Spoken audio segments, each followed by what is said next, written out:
But we've very much moved from being a box shifter, shifting out boxes of pens to schools, to actually becoming an education company. We want to be there for the school, for the teachers, for the tutors to provide, all the support.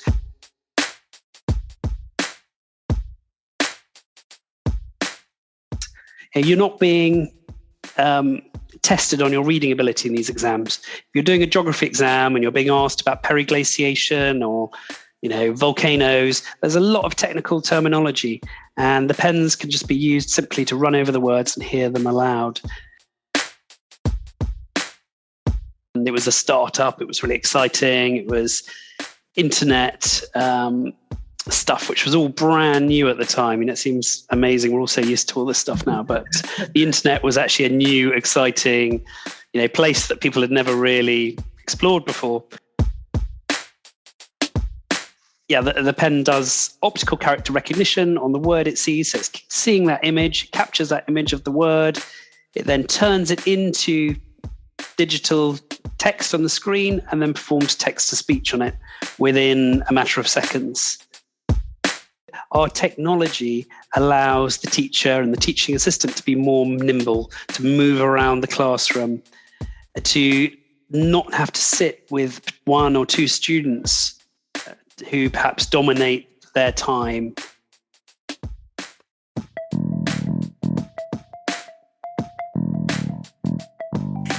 Welcome to the Qualified Tutor Podcast.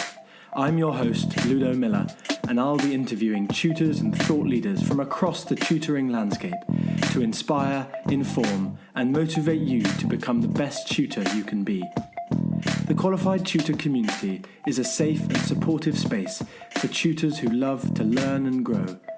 We offer training, resources, ideas, and a chance to connect with like-minded tutors. If you'd like to continue the conversation, join our Qualified Tutor community at www.qualifiedtutorcommunity.org or find it in the show notes. Welcome to the next episode of the Qualified Tutor Podcast. Today we welcome on Jack Churchill, CEO and co-founder of Scanning Pens. Now, Scanning Pens was born out of a desire to bring technology to the world of SEND education. And the primary tool that Jack and co-founder Toby Sutton deliver to students and educational institutions and schools is the C-Pen, which I'm sure we'll be hearing much more about in the next 25 minutes or so. This is a tool used really to help dyslexic students kind of read and access words that they might otherwise kind of struggle with. So today, we're going to be discussing how scanning pens can be used for tutors and educators kind of everywhere around the globe, and what we can expect from the upcoming Dear for Dyslexia Learning Festival, which is taking place later on this month. So welcome, Jack. Thank you very much for joining us. Hi, Ludo. No, really delighted to be with you. Thank you so much for including me in this episode.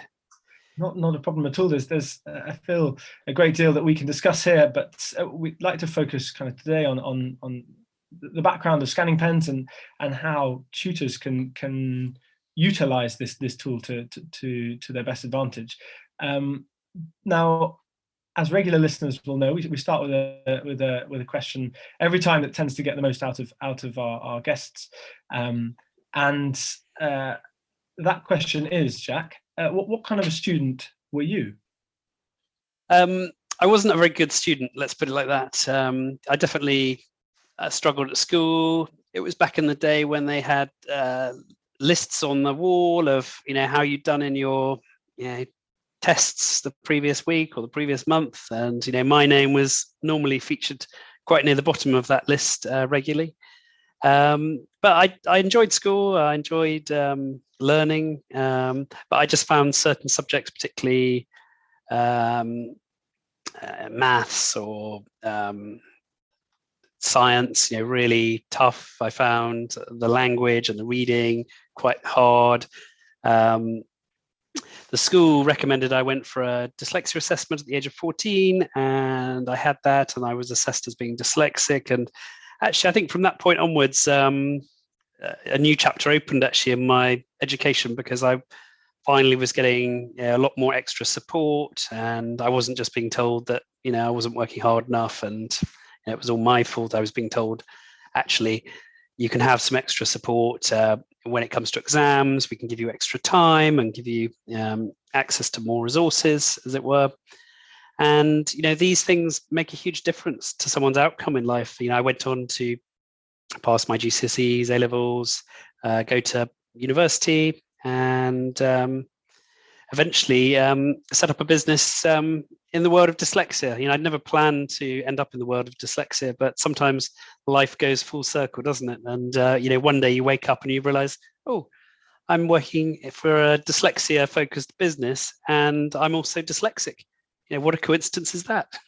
Yeah, I'm sure it would have made those teachers who helped you in those school days extremely proud to know that they contributed to that. So I think what you've done there, Jack, very concisely, is lead us on into the next step, really, which is telling us where scanning pens kind of came from and why it's here to stay. Yeah, so I left university. I then went off and worked for various different businesses. This is all around 2000. And one of them was an education company, and it was sharing university research across Europe. And it was a startup. It was really exciting. It was internet stuff, which was all brand new at the time. It seems amazing. We're all so used to all this stuff now, but the internet was actually a new, exciting place that people had never really explored before. And anyway, I found myself working for this education company with some friends from university. The internet bubble then burst, I think late 2001, early 2002. And myself and the 40 other young people who'd been working for this internet education company found ourselves sort of out of work, looking for a job and all the rest. At that point, I was introduced to a company from Israel, actually, who made pen scanners. And they had pen scanners for translating and pen scanners for reading. And I was quite captivated by this technology that could support someone to read independently. And I didn't really overthink about it at the time. I just thought, this is quite clever technology. You can run a pen over a word and it will read to you aloud in a number of seconds. And so we started working with that company in the UK, being their UK partner, and we went to lots of education and technology shows. And then over the following 17 years, we just expanded out the business. We worked with different suppliers. And actually, in more recent years, it's been CPEN, a Swedish company that we've teamed up with to develop this latest range of technology. The WisCom pens were always very clever for the year 2000, but when you start getting to 2018, 2019, this technology is now slow, clunky. It's got a voice like Stephen Hawking, who we all admire, obviously. But I just felt like we were ready for some new technology, and hence why, in the last 4 or 5 years, we've released this new technology from CPEN, which now uses cameras. It's got big chips, so it can store really nice quality voices, different accents, and it gives young people and adults the technology they need to instantly access printed material whilst on the go. If you can't be an independent worker, it's a real struggle in life. Imagine you're in a class, you're 13, 14 years old. Are you going to stick your hand up minute after minute and ask your teacher to come over and read words to you that you can't access in worksheets? You're not. So we feel our technology, which in some ways is quite simple, straightforward, just gives people that instant feedback of those words that they need. And they come with headphones, so they're kind of independent. They're not disturbing others, and they can still be listening to the teacher while hearing feedback from the pen. Now, without getting too technical, Jack, I've got 2 questions to ask you. Okay. First one is just step back one pace, and just if you could just explain how a scanning pen works. And then part B of that question is, how do you prevent a scanning pen from getting so big that it no longer becomes like a pen, basically? What do you mean so big? Well, you say that you added, you added chips to add kind of more voice technology. Yep. And by increasing the functionality of your pens, how do you keep them kind of so slight and able to be held in a hand and used as a pen, basically? Yeah, okay, no, great question. So, I mean, I guess a lot of the technology has got smaller, and you've now can fit gigabytes of memory onto small devices. So over the last 20 years, the technology has gradually shrunk down. So it's been able to be smaller, and actually that's made it much easier for younger people to be able to hold the pen and to use it. Before we were talking about 10, 11-year-olds. Now we're talking even 6, 7-year-olds can hold this technology and use it for reading. I think you're right though. There is we always come back to the idea of supporting reading and having definitions to support the definitions. We do have other features like voice recorders and language translation, but we always come back to the core, which is to support someone with their reading and to try and work to make that as useful as possible in a way. I forgot your first question, Ludo. Do you remember it? Not a problem. I think I probably tied you up slightly with the intricacies of the second part B, but the part A was really just how a scanning pen works for someone who's never encountered one. Brilliant. So yeah, it's a small handheld device. It's about the size of kind of like a really large highlighter pen that you might use to highlight words in a book. And in fact, it works in a sort of similar way. You tap the pen down on the paper and a light comes on from the nose of the pen, and you run that over the word or line of text and lift it up, and it then reads the word aloud to you. So there's a camera on the end of the pen, there's a screen and a speaker, and you've got charging for the USB rechargeable battery, and you've got a headphone port as well. So the pen does optical character recognition on the word it sees. So it's seeing that image, captures that image of the word. It then turns it into digital text on the screen and then performs text-to-speech on it within a matter of seconds. And it can read a word or a line of text or even a whole paragraph aloud. You just have to, the limitation is you have to scan one line in at a time. And I think that's quite good because it means that an individual is with their book or their document and they're working through it line by line, and anything they get stuck on, they're using this as a tool to support them with their reading.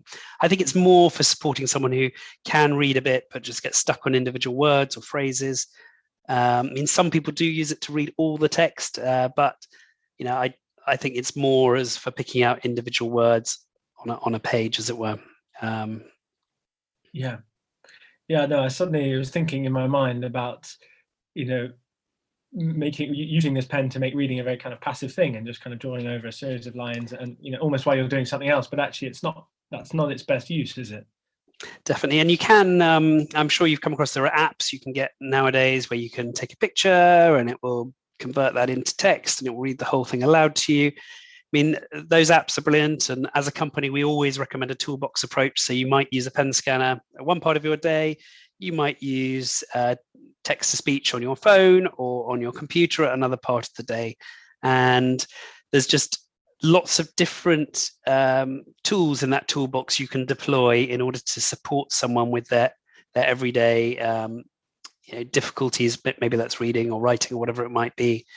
But what I would say is brilliant about the pen scanner, particularly for people who are maybe at school and let's say dyslexic, is it does everything on the device and it's distraction free. So if I give my 12-year-old an iPad and tell him to go away and any words he gets stuck on, take a picture, and he will be off doing other stuff on that iPad quite quickly, social media, chatting. That's what Jack. Yeah. So that's why I really value our technology as it's so easy to say it's all about apps now in this world and this is the solution to everything.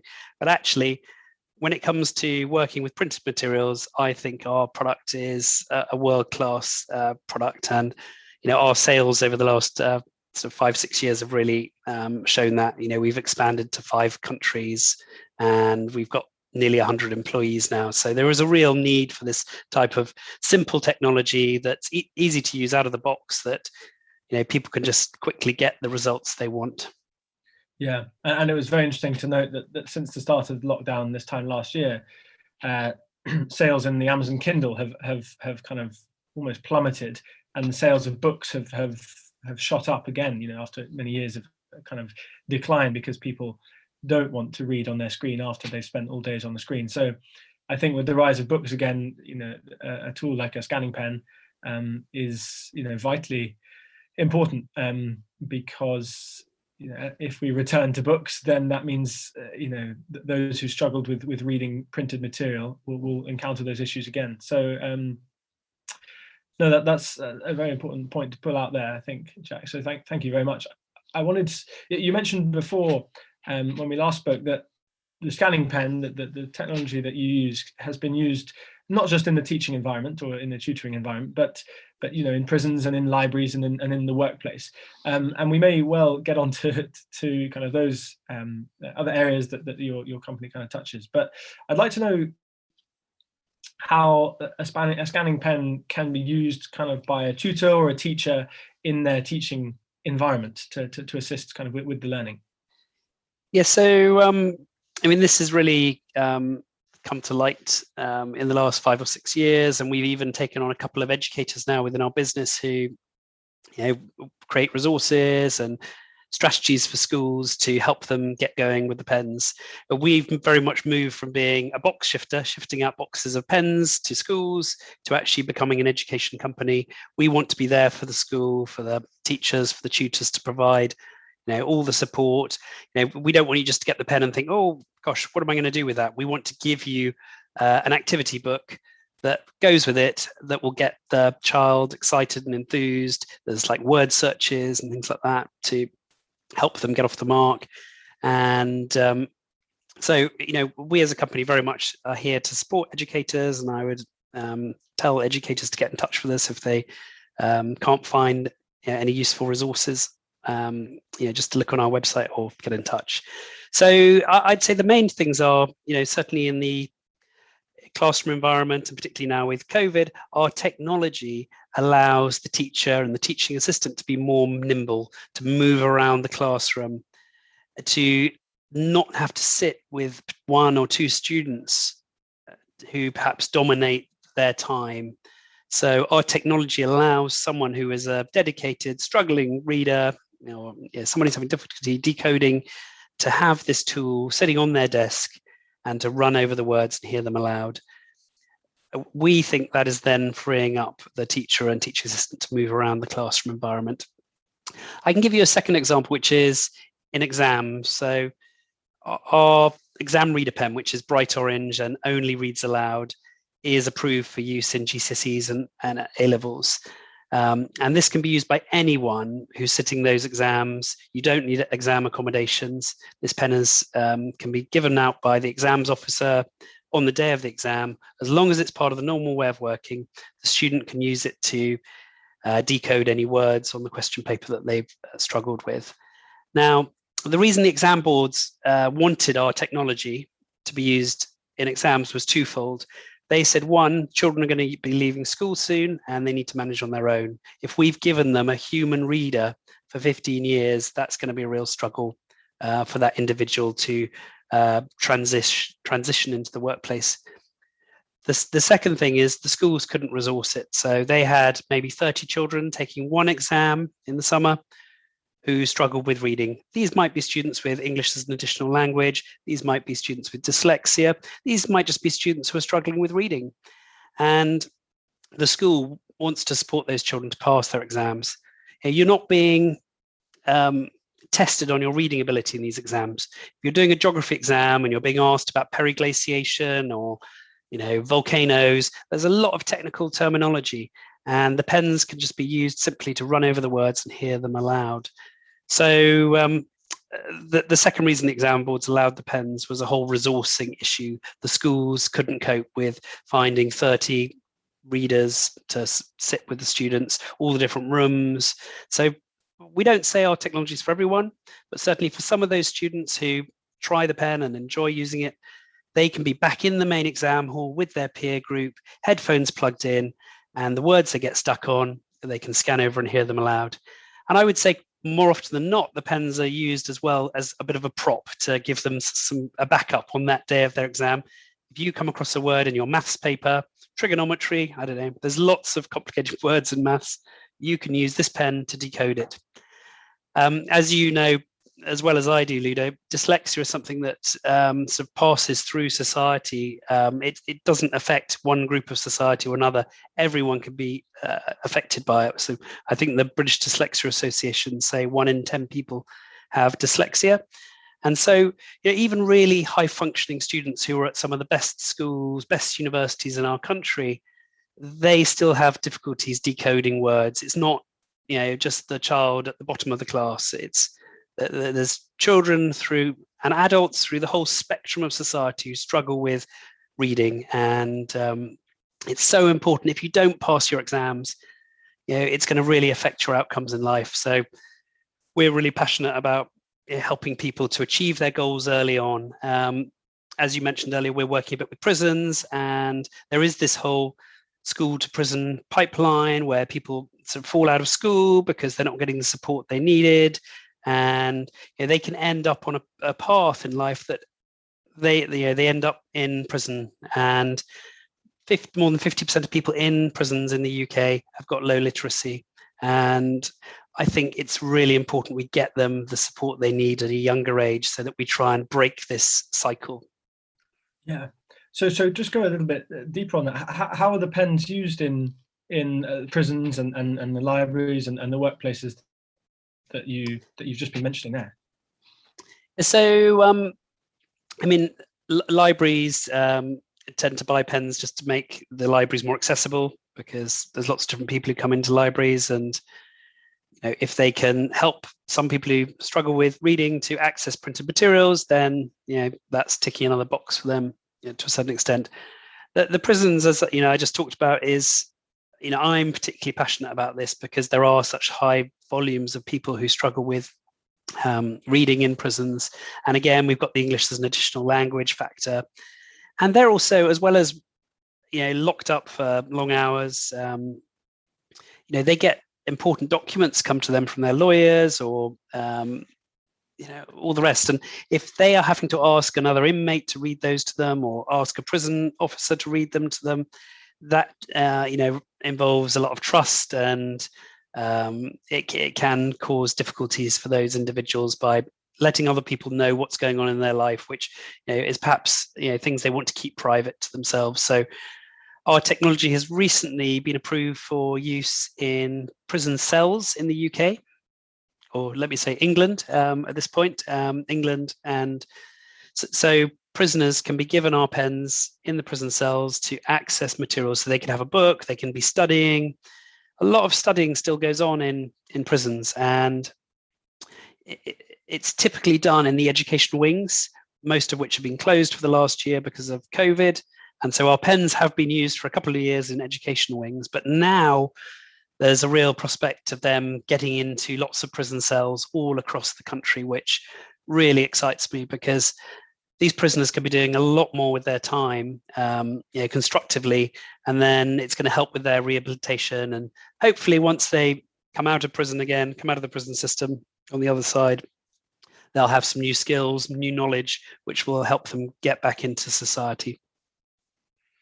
I'd probably just mention at this point, we've dedicated a new pen for the workplace and for prisons. It's called Reader Pen Secure, and all it does is read aloud, and it has a dictionary. So there's no storage function at all.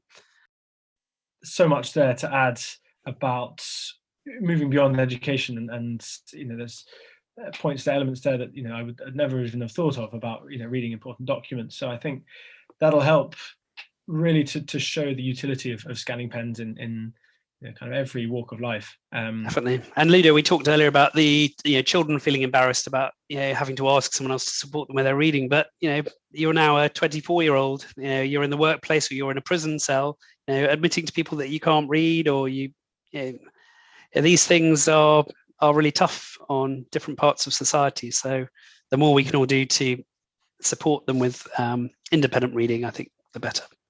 Yeah, and if you're armed with that little orange pen, then the confidence in your own ability is hugely augmented.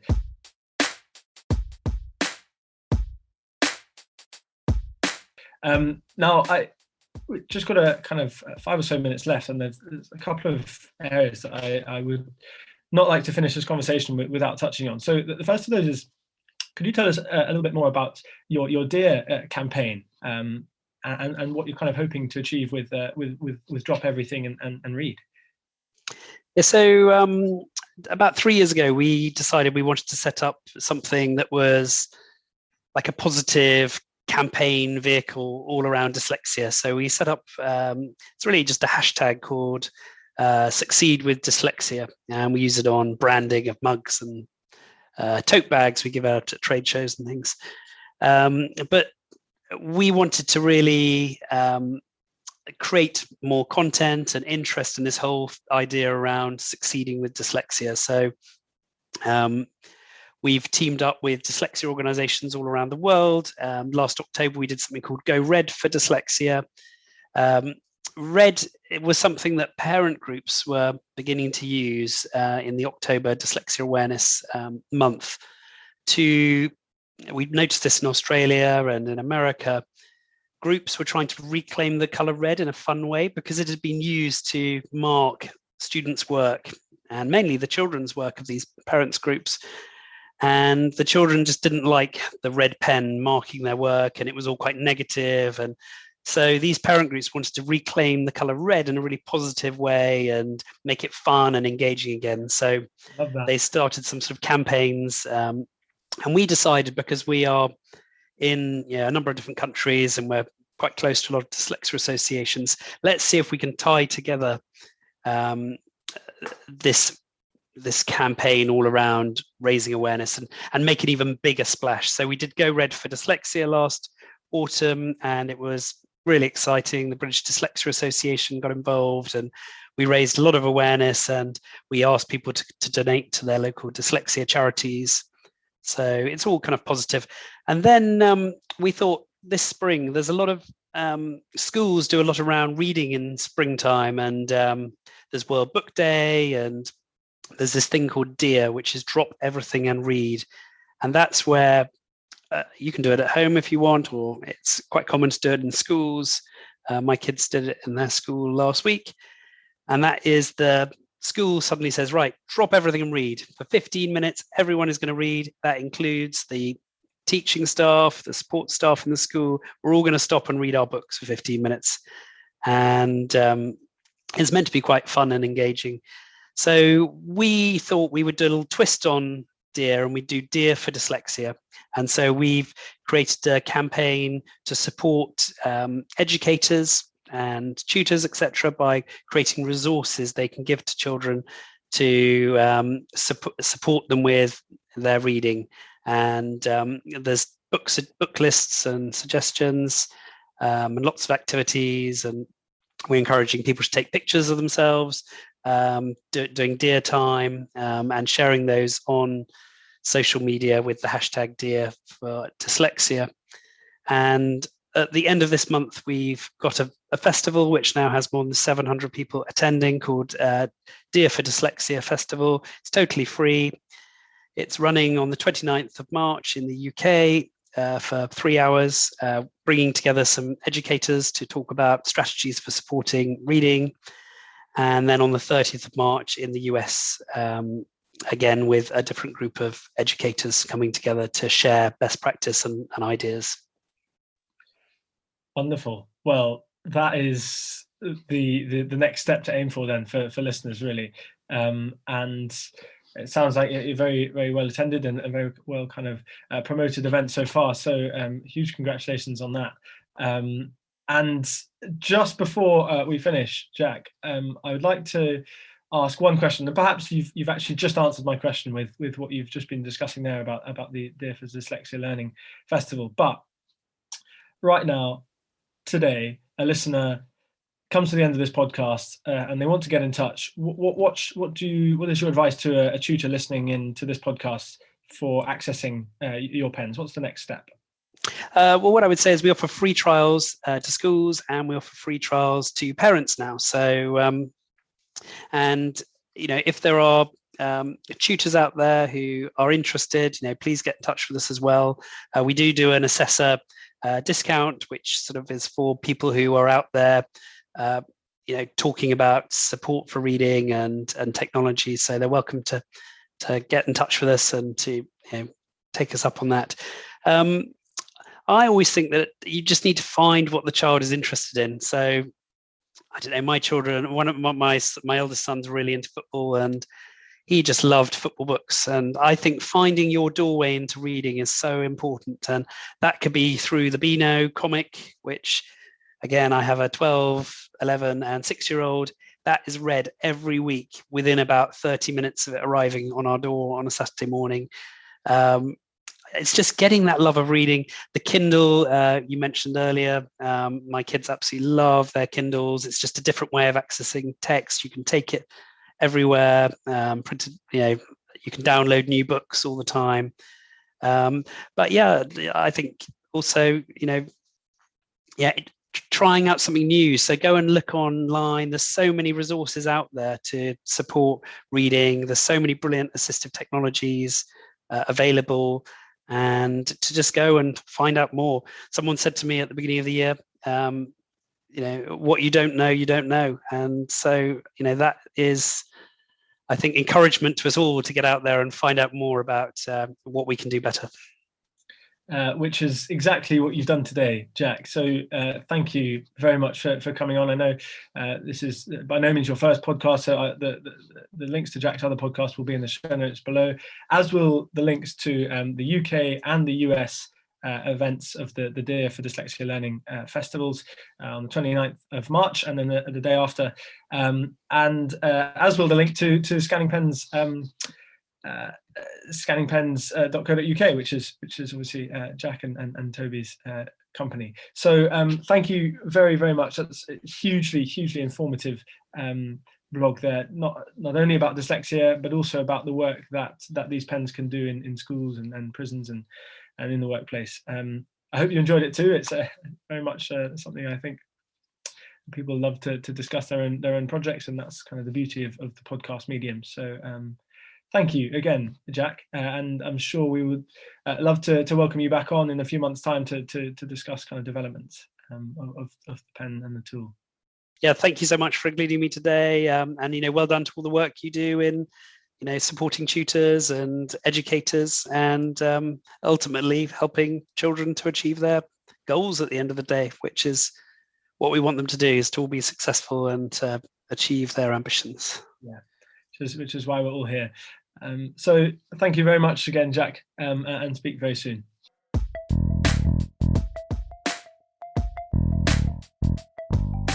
Thanks for listening to the Qualified Tutor podcast, where tutors share their expertise to support the tutoring community. If you'd like to continue the conversation, join our Qualified Tutor community at www.qualifiedtutorcommunity.org or find it in the show notes below. We exist to connect, share, and learn with you, because tutoring is a small job that makes a big difference.